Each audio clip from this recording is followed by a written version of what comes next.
l'une des conditions hein, qui a été relevée ou encore exigée par ce consortium-là de la partie anglophone. Alors, qu'est-ce que vous en pensez? On parle de libération de ces jeunes-là qui ont quand même participé à ce mouvement de ce côté dans cette partie du Cameroun. Est-ce que vous pensez que la libération pourra peser de son poids, pourra essayer, pourquoi pas, d'apaiser aussi peut-être la situation? C'est évident. C'est évident que, comme dans toutes sortes de crises, oui, lorsque les otages sont libérés, oui, hein, ça permet au dialogue d'avancer. Parce qu'en l'état actuel, ces gens-là ne sont autre chose que des otages. Hein, parce qu'ils ont été pris, oui, une quarantaine, oui, 21, me dit-on, ont été libérés. Oui. Il y en a encore 20. Donc, ce que j'ai entendu les contestataires anglophones dire, c'est que faut d'abord libérer les enfants qui ont manifesté. Bon, maintenant, c'est trop facile de créer des crimes pour mettre à leur en compte. Oui. Hein, c'est trop facile de dire que ils ont commis ci, ils ont commis ça, pour occulter le problème de fond. Je veux dire que mais ça fait partie des usages, des jeux et des enjeux de la politique. Ça fait partie des habillages. Ouais. Hein, c'est-à-dire que il faut mettre quelque chose dans la balance pour dire que bon oui, vous avez brûlé le drapeau, par exemple. Hein, et donc vous avez brûlé le drapeau, et puis quoi encore? Et puis donc voilà, on va négocier à partir de là. Donc oui, le problème de fond, et le monsieur qui a parlé de l'Angola, oui, l'a touché. Oui. Au-delà de ce que monsieur Abouem Matchoui, le ministre, un des témoins encore vivants, a écrit, hein, que j'ai lu, et que les témoins survivants, comme lui, Biya et Dorothy Njema, qui connaissent l'histoire de fond en comble, oui, devraient pouvoir trouver une solution à cela. La chose est simple, c'est que les promesses n'ayant pas été tenues, les anglophones ont été abusés. Voyez-vous, pourquoi on en arrive à la République unie, alors que la constitution de la République fédérale avait stigmatisé que la forme de l'État ne changera pas. La constitution le dit, oui, que la forme fédérale de l'État, on ne la touchera pas. Il y a un article qui le dit. Malheureusement, on fait une autre constitution en 1972, hein, en ignorant l'article qui a cimenté la relation avec le côté anglophone.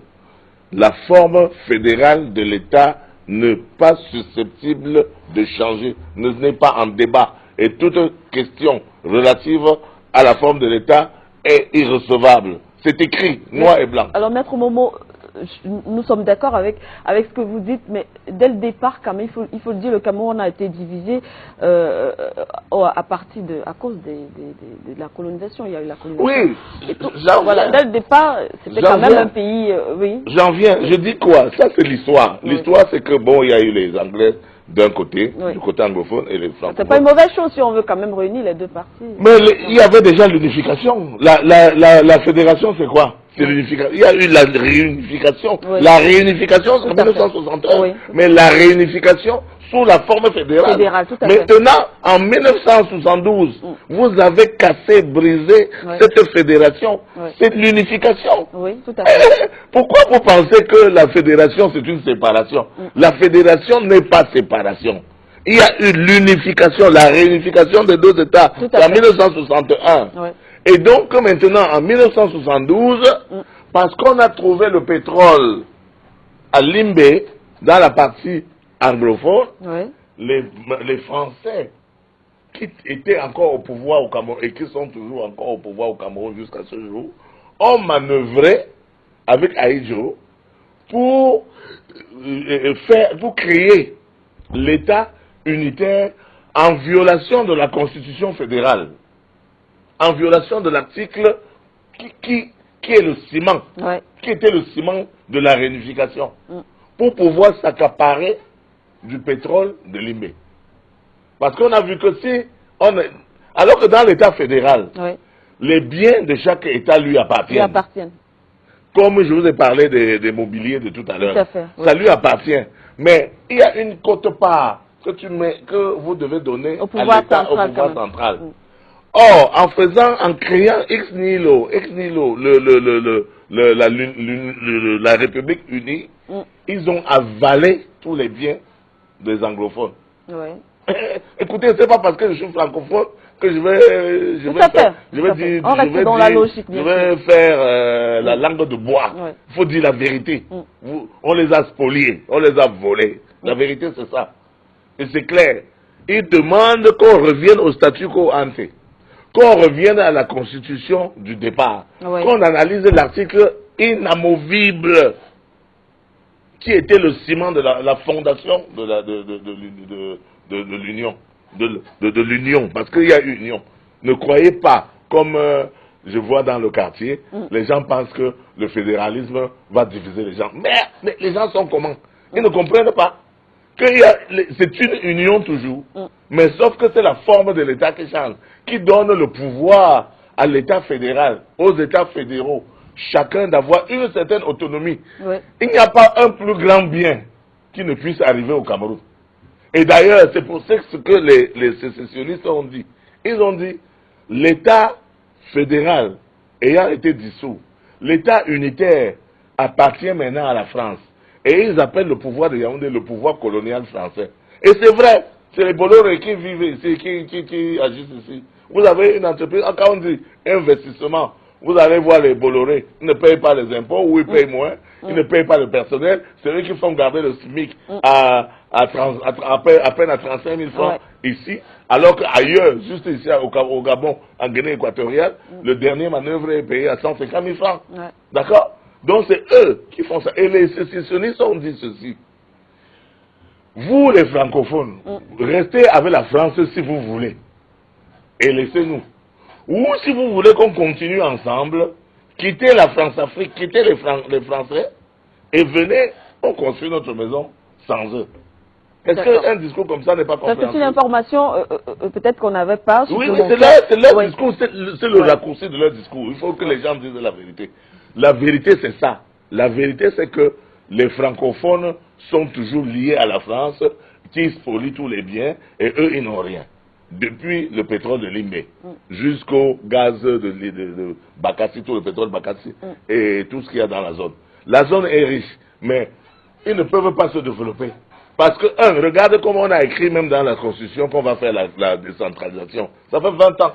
Même la décentralisation là ne se met pas en place. Pourquoi? Parce que les gens vivent bien en l'État. Et le peuple vit mal. Le peuple francophone, comme le peuple anglophone, vit mal. Il ne faut pas qu'on vous trompe. Nous, francophones, vivons aussi mal que les anglophones à cause du système centralisé de l'État qui ne nourrit que les Blancs. La France, en l'occurrence. C'est ça la vérité. Alors, Maître Momo, on a eu cette information ce matin, qu'on pourra appeler information de dernière minute. La population anglophone réclame une présidence rotative ou régionalisée. Est-ce que ce n'est pas normal? Est-ce que ce ne serait pas une revendication normale? Que eux aussi.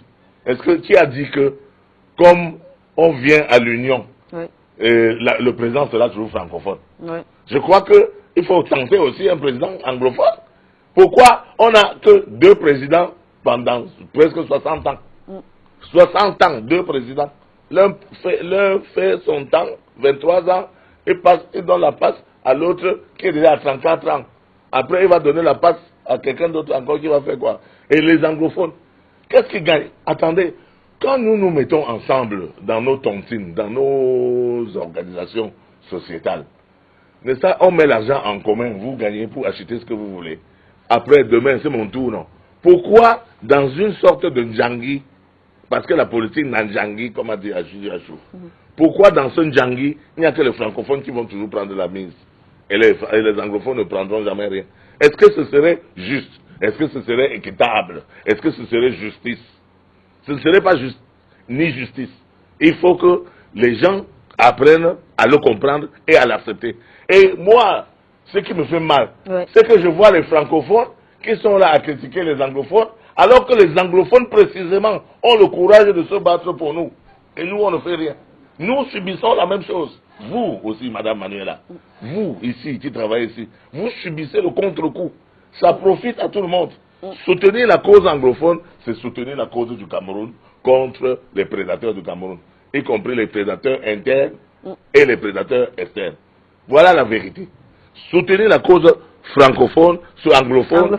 C'est soutenir la cause francophone.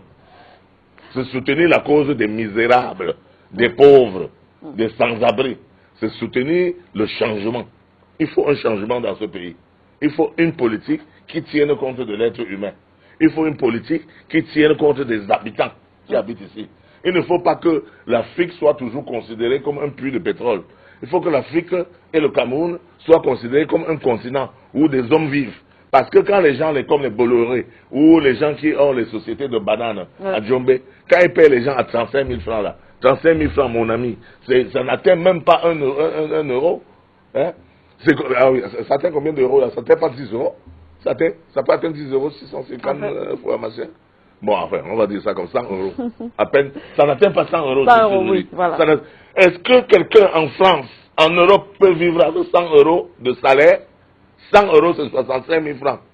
Alors que le SMIC chez nous, c'est 50 euros, c'est-à-dire la moitié. 50 euros. Mais n'exagérez pas. Le peuple est un peuple d'esclaves. Le peuple francophone et le peuple anglophone sont des esclaves au profit de l'impérialiste. Au profit de l'impérialisme et de ses soutiens locaux. Et de ceux qu'ils ont mis au pouvoir. Voilà la vérité. Pourquoi on veut tronquer ça? Le problème anglophone, c'est notre problème. C'est le problème des francophones. C'est le problème des gens qui vivent mal. C'est le problème des gens qui ont été spoliés de leurs droits. C'est le problème de tous les Camerounais qui vivent mal. Ouais. Il ne faut pas croire que c'est le problème anglophone. C'est notre problème. C'est le mal vécu, c'est la mauvaise gouvernance, c'est la mauvaise répartition des richesses nationales qui crée le problème anglophone. D'ailleurs, qui crée le problème camerounais. C'est un problème camerounais, ce n'est pas simplement un problème anglophone. Et moi, je suis Bamenda, je suis anglophone. Je suis entièrement acquis à la cause anglophone, qui est ma cause à moi-même. Parce que c'est mon mal-vivre, mon vécu quotidien, mais ce que j'aurais pu avoir et que je n'ai pas, qui fait que je soutienne cette cause, parce que nous sommes ensemble, nous vivons la même misère. Merci à cause d'un même régime. Merci à vous.